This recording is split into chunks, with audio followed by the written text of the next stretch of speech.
Hello bakunzi ba Juju Afro Kitchen, nizere ko meze neza nanjye meze neza.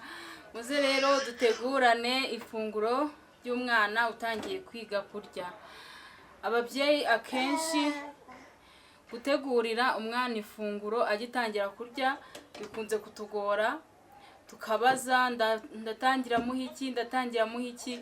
Reka rero mbereke ibintu by'ingenzi cyangwa se ibyibanze utangiza umwana wawe atangiye kurya bijyanye n'amafunguro. Ubundi mutangiza imbuto iyo agitangira kurya, imbuto wenda n'igikoma cyoroheje, ariko uko agenda amenyera ugenda umuhindurira, ugenda umuha n'ibindi bigiye binyuranyuranye kugira ngo adatangira guhita yanga ibiryo aribwo yaragitangira kurya kubera kumuha ikintu kimwe gusa, kuko nabo bamenya guhitamo, bamenya nabo ibyiza. Niyo mpamvu ubona uri kurya ibiryo ukabona ashaka kurya ibyawe, na bya bindi bye umuhoza ku kintu kimwe nawe aba yakirambiwe. Rero reka mbereke, nzagenda mbereka bigiye binyuranyuranye. So turatangirira ku kijumba na brokoli. Ikijumba na brokoli ni byiza ku bana. Umwana utangiye kwiga kurya brokoli n'ikijumba ni byiza cyane, ni byiza cyane. Ikijumba noneho cyo cyifitemo n'agasukari, kiba kiryoshye. Noneho brokoli nayo iba ifitemo intungamubiri zifasha abana mu mikurire. Niyo mpamvu kumuha ikijumba na brokoli ni ifunguro ryiza cyane uba uhaye umwana wawe. Reka rero dutangire mbereka ukuntu tubitegura, noneho nawe uzabitegurira umwana wawe atangiye kurya. Tutangira ikijumba cyacu tugihata neza, kagihata neza.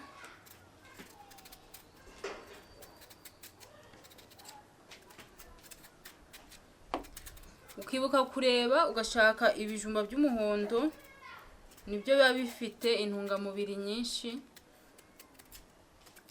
biba ari umuhondo mo imbere, atari bimwe by'imihondo inyuma, kuko bimwe by'imihondo inyuma biba ari imyeru mo imbere, hari ibiba ari imyeru mo imbere. Rero ibyiza ni ibingibi bifite uruhu rw'umutuku rukagiramo imbere umuhondo.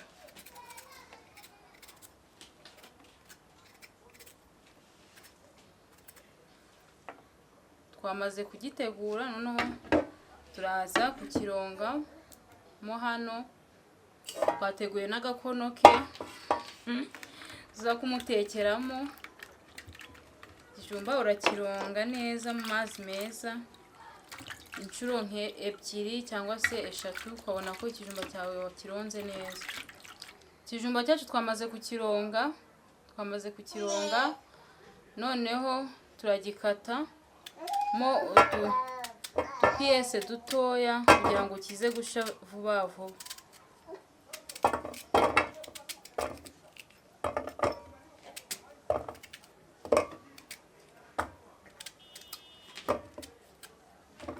Noneho brokoli nazo rero turazikata, dukureho iki giti cy'inyuma, noneho dusigarane utu dutoya.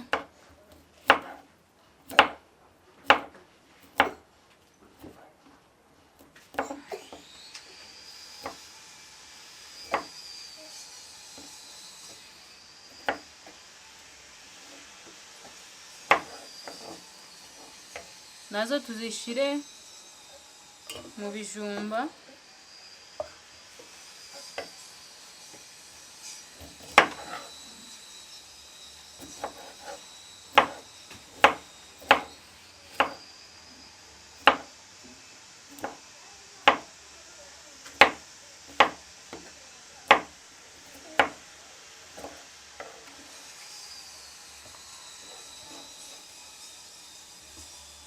Noneho dukate n'igitunguru,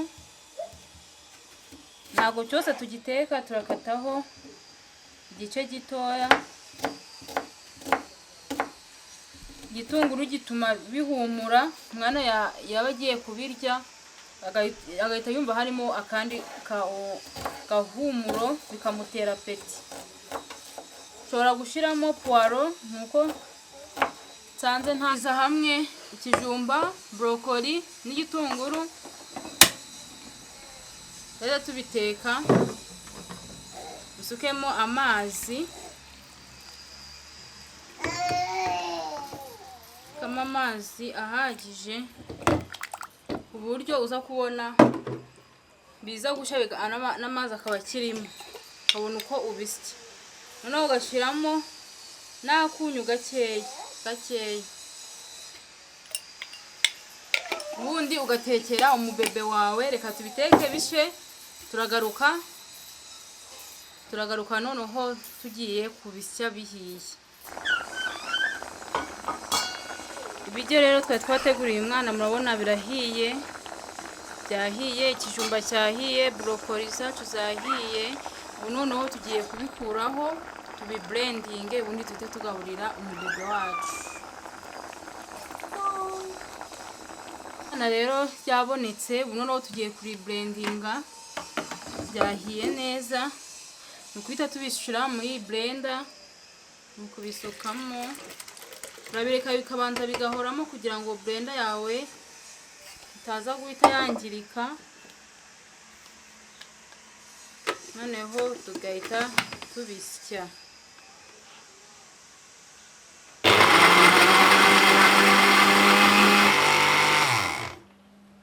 Byanoze rero, urabireka bikanoga neza.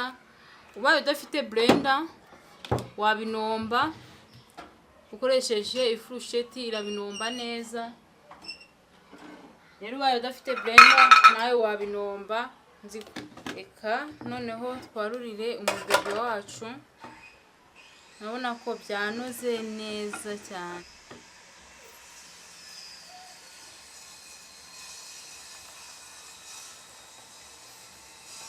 Murabibona ukuntu bisa neza.